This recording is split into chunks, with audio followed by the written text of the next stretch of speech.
Perkenalkan, kami dari kelompok 2. Saya Andika Pratama akan menceritakan bagaimana saya membentuk satu tim aksi perubahan, di mana tim aksi perubahan saya itu sebenarnya ada dua, dibagi dua, yaitu ada tim administrasi dan tim teknis, dan ada juga tim yang bertugas mengawasi dua tim tersebut. Jadi kita dalam bekerja itu dalam tim aksi perubahan itu terdiri dari dalam satu staf, dalam satu bagian, yaitu ada subbagian hubungan antar lembaga dengan subbagian pengawasan dan akreditasi pemantau, di mana saya sebagai subkoordinator hubungan antar lembaga membentuk satu tim ADM dan tim teknis, dan satunya lagi diketuai oleh subkoordinator pengawasan dan akreditasi pemantau itu menjadi tim pengawas dari tim saya, seperti itu.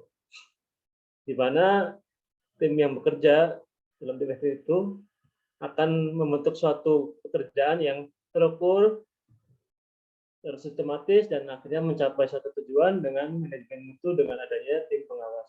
Mungkin itu saja yang dapat saya ceritakan dalam pembentukan tim aktif saya. Terima kasih. Halo, nama saya Hanif. Saya akan berbagi pengalaman ya tentang penggalangan dukungan stakeholder. Stakeholder dalam aksi perubahan saya ada beberapa orang. Di unsur pimpinan ada Pak Sekjen dan Pak Ketua, ada Pak Kepala Biro SDM dan Umum, dan beberapa pejabat struktural di lingkungan Sekretariat Jenderal. Di eksternal ada beberapa ketua Bawaslu, salah satu yang saya ambil di dalam video adalah Ketua Bawaslu Provinsi Jawa Barat. Yang menjadi tantangan dari pengambilan dukungan stakeholder ini bukan hanya sekedar menyampaikan materi bisnis proses tentang perubahan aksi perubahan yang akan saya lakukan, tetapi juga berkaitan dengan mengatur jadwal. Pimpinan yang sangat sibuk akan sangat padat jadwalnya, sehingga janji untuk meminta dukungan, men-take video menjadi sangat krusial. Kadang-kadang di satu pimpinan saya belum selesai mengambil video, pimpinan yang lain sudah, Mas harus sekarang diambil karena Bapak akan berkirapat. Ini menjadi tantangan tersendiri, dan alhamdulillah dengan bantuan teman-teman tim efektif semua berjalan dengan lancar dan dapat saya paparkan di dalam penyampaian laporan akhir kemarin. Terima kasih. Perkenalkan, nama saya Bray Grajendra. Jadi saya akan berbagi pengalaman dalam implementasi aksi perubahan, terutama dalam rangka pemantauan dan pengendalian aksi perubahan. Jadi dalam rangka pemantauan aksi perubahan, saya bersama anggota tim, terutama saya sebagai pemimpin perubahan, melakukan fungsi monitoring, memastikan bahwa setiap orang itu melaksanakan tanggung jawabnya sesuai dengan apa yang sudah kita sepakati dan kita SK-kan di awal. Jadi monitoring ini tantangannya adalah teman-teman anggota tim saya kebetulan semuanya adalah CPNS dan sedang melakukan latsar juga. Jadi kami bagi tugas, kadang ketika saya sedang melakukan monitoring, teman-teman CPNS sedang sibuk mengerjakan latsarnya. Jadi ini termasuk tantangan juga, tapi inilah proses-proses yang menarik ketika kita melakukan pemantauan ya. Jadi ketika monitoring itu pun akhirnya kita tahu bahwa kita harus melakukan pembagian waktu yang sesuai dengan apa yang sudah kita rencanakan. Jadi sehingga pekerjaan yang mereka lakukan dengan apa yang sudah kita akan rencanakan dikerjakan itu tidak saling berbenturan. Kemudian yang kedua, dalam rangka pengendalian itu saya lakukan melalui evaluasi. Jadi evaluasi ini dilakukan dengan mengagendakan rapat setiap milestone yang sudah kita susun. Jadi ada di aksi perubahan saya ini ada 6 milestone. Nah, di setiap milestone, di awal tahapan, itu kami selalu melakukan rapat. Nah, rapat ini tujuannya adalah mengevaluasi apa yang sudah kita lakukan kemarin, kemudian kita lihat apa saja kekurangannya. Hasil dari evaluasi itu, pada rapat awal tahapan itu kita lakukan untuk merencanakan kegiatan ke depan agar lebih tersistematis, sehingga apa yang kita hadapi tantangannya kemarin bisa kita antisipasi di masa-masa yang berikutnya, sehingga proses monitoring dan evaluasi ini berjalan sesuai dengan yang sudah kita rencanakan sejak awal. Terima kasih. Bismillah, Assalamualaikum warahmatullahi wabarakatuh. Perkenalkan, saya Agus Wiyanto dari Bawaslu Provinsi Jawa Tengah, di mana kalau Bawaslu Provinsi itu pimpinan unit tertingginya adalah Kepala Sekretariat atau Eselon 2. Sedangkan di tingkat pusat Bawaslu itu pimpinan tertingginya adalah Sekretaris Jenderal atau Sekjen tingkat Eselon 1. Saya akan coba berbagi pengalaman khususnya mungkin kalau dikaitkan dengan mata pelatihan itu terkait dengan teknik komunikasi publik. Teknik komunikasi publik itu bagaimana cara kita untuk berkomunikasi tidak hanya kepada staf bawahan kita maupun teman sejawat di samping kita, itu juga dibutuhkan ketika kita berkomunikasi kepada atasan kita. Nah, saya akan berbagi pengalaman mungkin khususnya pada tahapan untuk dokumentasi. Ketika ada kunjungan dari Sekretaris Jenderal ke Bawaslu Provinsi Jawa Tengah, ada kesempatan saya untuk berkomunikasi pada beliau. Pada saat itu saya menyampaikan apa-apa saja yang sudah saya lakukan ketika aksi perubahan dan outputnya atau hasil dari aksi perubahan itu seperti apa. Nah, pada saat itu beliau berkenan untuk mendengarkan dan alhamdulillah memberikan respon yang positif dan bahkan pada endingnya itu beliau menyampaikan untuk menawarkan memberikan testimoni beliau kepada saya dalam aksi perubahan ini. Dan alhamdulillah pada akhirnya beliau dapat memberikan testimoni dan itu mungkin menjadi nilai tambahan untuk hasil aksi perubahan saya. Sekian, matur nuwun. Perkenalkan, saya Heruse Yulanda dari Bawaslu. Saya akan berbagi pengalaman terkait dengan merancang aksi perubahan yang sudah saya lakukan dalam diklat pelatihan kepemimpinan pengawasan ini.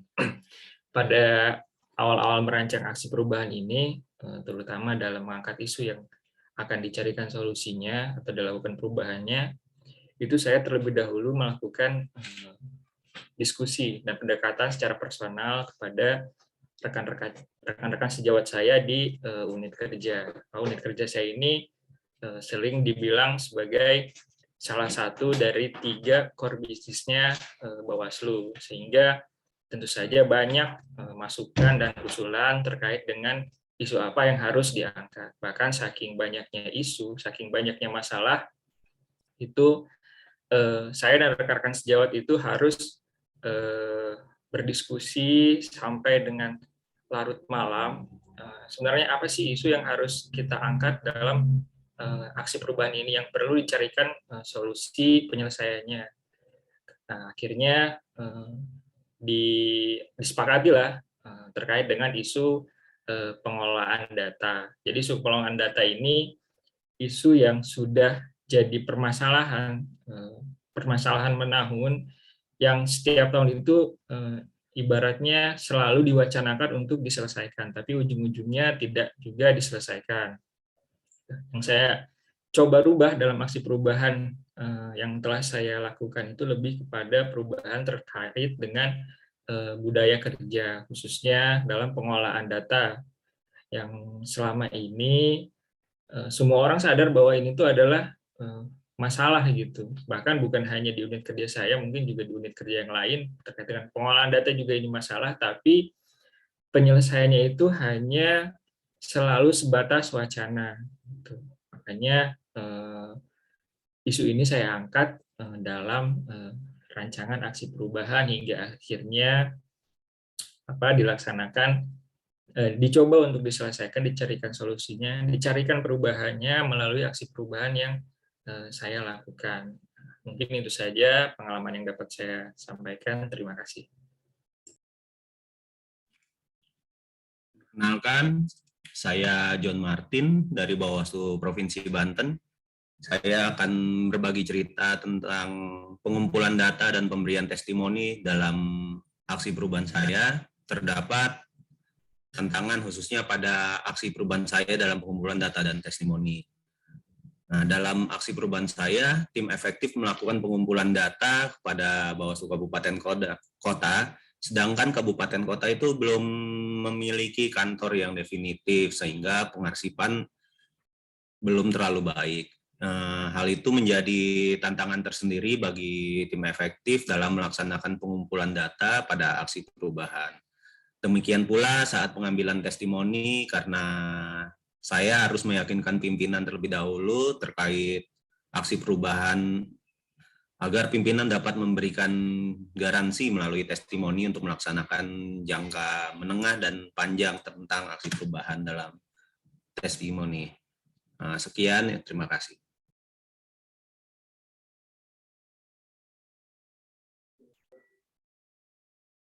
Halo, nama saya Fatamoya dari Ombudsman RI.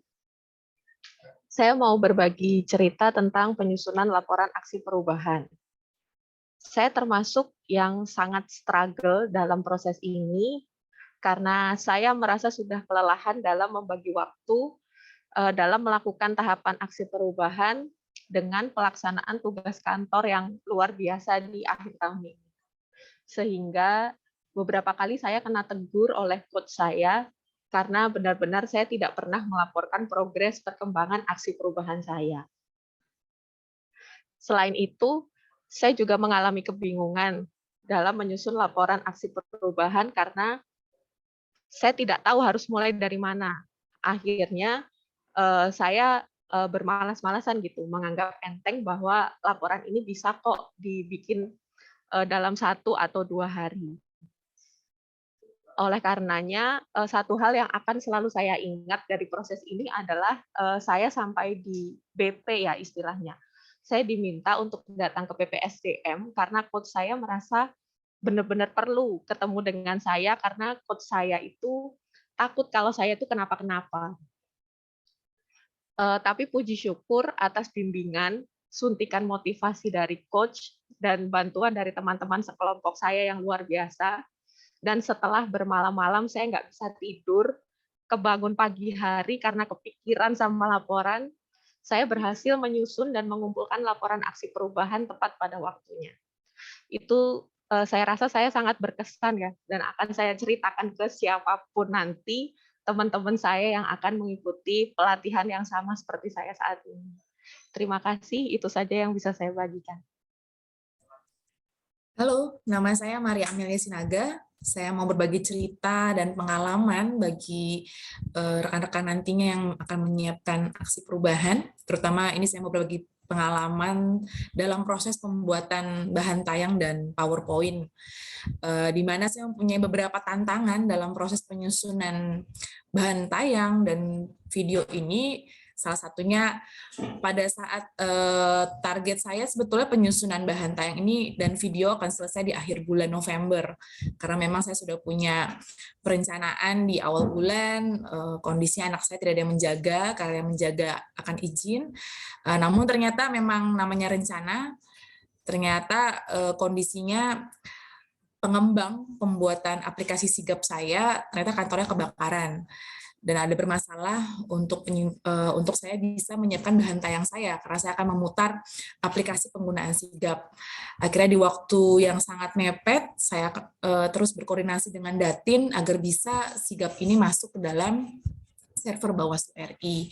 Nah, dampak dari molornya target pembuatan video dan bahan tayang, akhirnya berdampak juga saya harus mengurus kondisi di rumah, mengurus kondisi anak, sehingga saya cuma punya waktu leluasa itu di malam hari untuk mengerjakan malam sampai pagi hari saya tidak tidur, dan akhirnya keteteran, dan saya baru bisa mengumpulkan bahan tayang itu melewati waktu sedikit dari yang ditentukan oleh panitia, dan bahkan untuk video yang diupload ke YouTube pun saya baru bisa menguploadnya beberapa jam sebelum kami melakukan seminar. Walaupun mempunyai respon yang baik, ada sekitar 450-an like, kemudian subscriber saya juga menambah dari 5 menjadi 300-an, dan itu menjadi semangat tersendiri buat saya pada saat saya akan menyampaikan hasil paparan saya di seminar pada siang hari.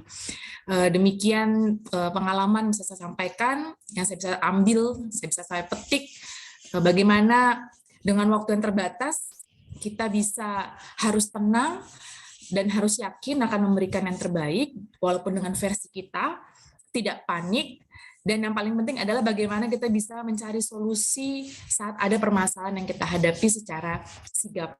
Terima kasih.